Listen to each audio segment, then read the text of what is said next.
Whoa, hello, and welcome to the Coachman. For today's story, we're going to be heading over to Poland, primarily in the Yiddish culture. And if you don't know much about Yiddish, I highly recommend doing a little bit of reading on it. It's a lovely culture, which is a part of Jewish culture. And this story is it's called A Woman's Wrath, but you're going to see that it's a different kind of wrath that it doesn't necessarily boil up like you think it might, but it's definitely a good read, and it's by Isaac Loeb Peretz, and it was set in the 1890s or early 1890s, sorry. And it's a story that I think it's about, you'll find it's about quiet power, dignity, and consequences. So, with that being said, let's get into it. The small room is dingy as the poverty that clings to its walls. There is a hook fastened to the crumbling ceiling, relic of a departed hanging lamp. The old, peeling stove is girded about with a coarse sack and leans sideways towards its gloomy neighbor, the black, empty fireplace, in which stands an inverted cooking pot with a chipped rim. Beside it lies a broken spoon, which met its fate in unequal contest with the scrapings of cold, stale porridge. In other words, these people are po folk. The room is choked with furniture. There is a four-post bed with torn curtains. The pillows visible through their holes have no covers. There is a cradle with a large yellow head of a sleeping child, a chest with metal fittings and an open padlock. Nothing very precious left in there, evidently. Further, a table and their three chairs, originally painted red, a cupboard, now somewhat damaged. Add to these a pail of clean water and one of dirty water, an oven rake with a shovel, and you will understand that a pin could hardly drop into the floor. In other words, this place was dirty as hell, and there was nothing there. And yet the room contains him and her beside. She, a middle-aged Jewess, sits on the chest that fills the space between the bed and the cradle. To her right is the one grimy little window. To her left, the table.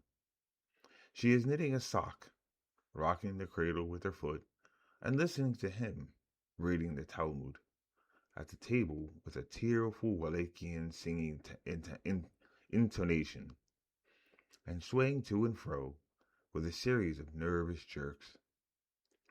Some of the words he swallows, others he draws out. Now he snaps at a word, and now he skips it. Some he accentuates and dwells on lovingly. Others he rattles out with indifference, like dried peas out of a bag. And never quiet for a moment.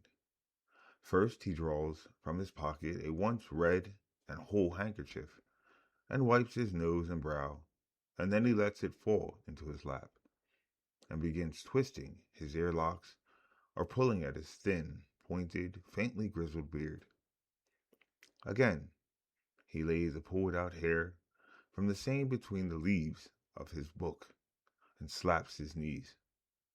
His fingers, coming in contact with the handkerchief, they seize it, and throw a corner in between his teeth. He bites it, lays one foot across the other, and continually shudders with both feet. All the while, his pale forehead wrinkles, now in a perpendicular, now in a horizontal direction. When the long eyebrows are nearly lost below the folds of skin, at times, apparently, he has a sting in the chest, for he bares his left side as though he was saying the Alcherts. Suddenly, he leans his head to the left, presses a finger against his left nostril, and emits an artificial sneeze. leans his head to the right, and the proceeding is repeated, aka a snot rocket. In between, he takes a pinch of snuff, pulls himself together. His voice rings louder, the chair cracks, the table wobbles. The child does not wake. The sound is too familiar to disturb it. And she, the wife, shriveled and shrunk before her time, sits and drinks in delight. She never takes her eye off her husband. Her ears let no infection of his voice escape. Now and then, it is true, she sighs. Were he as fit for this world as he is for the other world, she would have a good time of it. Here, too. Here, too. I don't know if you understand what she's trying to say, but basically, she is pondering his existence right now, if you don't know. And when somebody ponders your existence, the rest isn't good. Ma, she consoles herself, who talks of honor? Not everyone is worthy of both tables. She listens. Her shriveled face alters from minute to minute. She is nervous, too. A moment ago, it was eloquent with delight.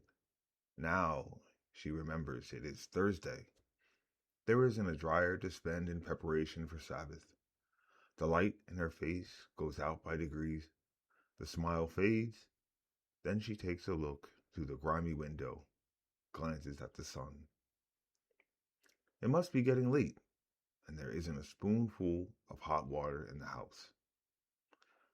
If that doesn't hit home of how poor these people are, then that should. Because think about it. There's not even a spoonful of hot water in the house. If I had that thought in my head, I would be extremely pissed. A spoonful. I mean, literally, like a spoonful of hot water. That's all they're looking for, and nothing to be found. The needles pause in her hand. A shadow has overspread her face. She looks at the child. It is sleeping less quietly and will soon wake. The child is poorly, and there is not a drop of milk for it. The shadow on her face deepens into gloom. The needles tremble and move convulsively. Somebody's about to get stabbed. And when she remembers that it is near Passover, that her earrings sold, that her earrings and the festal candles are at the pawn shop, the chest empty, the lamp sold, then the needles perform murderous antics in her fingers. The gloom on her brow is that of gathering thunderstorm. Lightnings play in her small, gray, sunken eyes. Homeboy better watch his ass. He sits and learns, unconscious of the charged atmosphere. Does not see her let the sock fall and begin wringing her finger joints.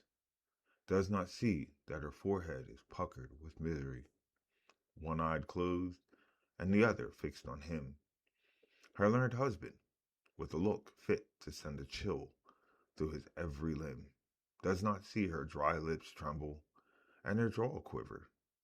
She controls herself with all her might, but the storm is gathering, fury within her. The least thing, and it will explode. That least thing has happened. Amazing how they don't tell you what it is, right? Because honestly, if I were her husband, guess what? I probably wouldn't know either. And like they said, yeah, we'll see. He was just translating a Talmudic phrase with quiet delight. And thence we derive this. He was going on with 3, but the word derive was enough. It was the light. It was the lighted spark, and her heart was the gunpowder. It was ablaze in an instant. Her determination gave way. The unlucky word opened in the floodgates, and the waters poured through, carrying all before them. Derived, you say, derived. Oh, derived may you be, Lord of the world, she exclaimed, hoarse with anger. Derived may you be, yes, you, she hissed like a snake. Passover coming, Thursday, and the child ill, and not a drop of milk. Is there, huh? Her breath gives out, her sunken breast heaves, her eyes flash. He sits like one turned to stone, then pale and breathless, too. From fright, he gets up and edges towards the door. Smart man right there. At the door, he turns and faces her, and sees that hand and tongue are equally helpless from passion. His eyes grow smaller. He catches a bit of handkerchief between his teeth, retreats a little further, takes a deeper breath, and mutters, "Listen, woman, do you know what Biddle Torah means? And not letting a husband study in peace? To be always worrying about livelihood, huh? And who feeds the little birds? Tell me. Always this want to faith in God, this giving way to temptation and taking thought for this world. Foolish, ill-natured woman." Whew, did he fuck up calling her woman? Not to let a husband study. If you don't take care, you will go to Gehenna. And brother, she's thinking that you can go to hell. Receiving no answer, he grows bolder. Stupid move. Her face gets paler and paler. She trembles more and more violently. And the paler she becomes, and the more she trembles, the steadier his voice as he goes on. Gehenna, fire, hanging by the tongue, 4 death penalties inflicted by the court. She is silent. Her face is white as chalk. He feels that he is doing wrong, that he has no call to be cruel, that he is taking a mean advantage, but he has risen, as it were, to the top and is boiling over. He cannot help himself. All right, sometimes you gotta know when to leave well enough alone. Do you know, he threatens her, what skilo means? It means stoning, to throw into a ditch and cover up with stones. Shrifo, burning, that is pouring a spoonful of boiling lead into the insides. Herrig, beheading, that means they cut off your head with a sword. Like this, and he passes a hand across his neck. You talk about stupidity. That was the dumbest move I've seen this dude make so far. You do that, honestly, you do that where I'm from, and you definitely get you get your asshole kicked in. Then, Chenek, strangling. Do you hear? To strangle. Do you understand? And all 4 for making light of the Torah, for habitual Torah. His heart is already sore for his victim, but he is feeling his power over her for the first time. And it has gone to his head. Silly woman. It's twice. He had never known how easy it was to frighten her. So you think. That comes of making light of the Torah, he shouts, and breaks off. After all, she might come to her senses at any moment and take up the broom. He brings back to the table, closes the Gemara, and hurries out of the room. I am going to the house of study, he calls out over his shoulder in a milder tone, and shuts the door after him. Bitch maid. The loud voice and the noise of the closing door have waked the sick child. The heavy-lipped eyes open and wax face puckers, and there is a peevish wail. But she, beside herself, stands rooted to the spot and does not hear. Huh! Come hoarsely at last out of her narrow chest. So that's it, is it? Neither this world nor the other. Hanging, he says, stoning, burning, beheading, strangling, hanging by the tongue, boiling, lead poured inside, he says, for making light of the Torah. Hanging, in desperation. Yes, I'll hang, but here, and soon. What is there to wait for? The child began to cry louder. Still, she does not hear. A rope, she screams, and stares wildly into every corner. Where is there a rope? I wish he mayn't find a bone of me left. Let me get rid of one Gehenna at any rate. Let him try it. Let him try being a mother for once and see how he likes it. I've had enough of it. Let it be an atonement, an end, an end. A rope, a rope. Her last exclamation is like a cry for help from out of conflagration. She remembers that they have a rope somewhere. Yes, under the stove. The stove was to have been tied round against the winter. The rope must still be there. She runs and finds the rope, the treasure, looks up at the ceiling, the hook that held the lamp. She need only climb onto the table. She climbs. But she sees from the table that the startled child, weak as it is, has sat up in the cradle and reaching his arms over the side, is trying to get out. Mama, Mama, it sobs feebly. A fresh paroxysm of anger seizes her. She flings away the rope, jumps off the table, runs to the child and forces its head back into the pillow, exclaiming, "Bother the child? It won't even let me hang myself. I can't even hang myself in peace. It wants to suck. What is the good? You will suck nothing but poison. Poison out of me, I tell you." "There, then, greedy," she cries in the same breath, and stuffs her dried up breast into his mouth. "There, then suck away. Bite."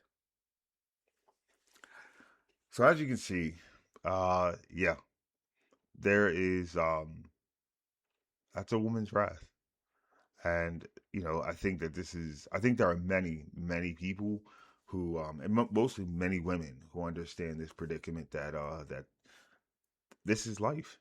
And it's something that's not easy to go through, not easy to overcome either.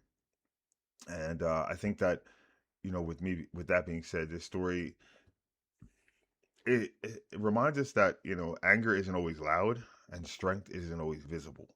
And that sometimes wrath, it shows up not as destruction, but to correct. So if this one stayed with you, drop your thoughts. And, let me know. Have you ever, seen quiet anger turn the whole room upside down?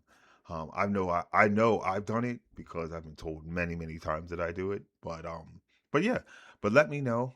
Hope you enjoyed the story and let me know how you feel about it. And until next time, take care.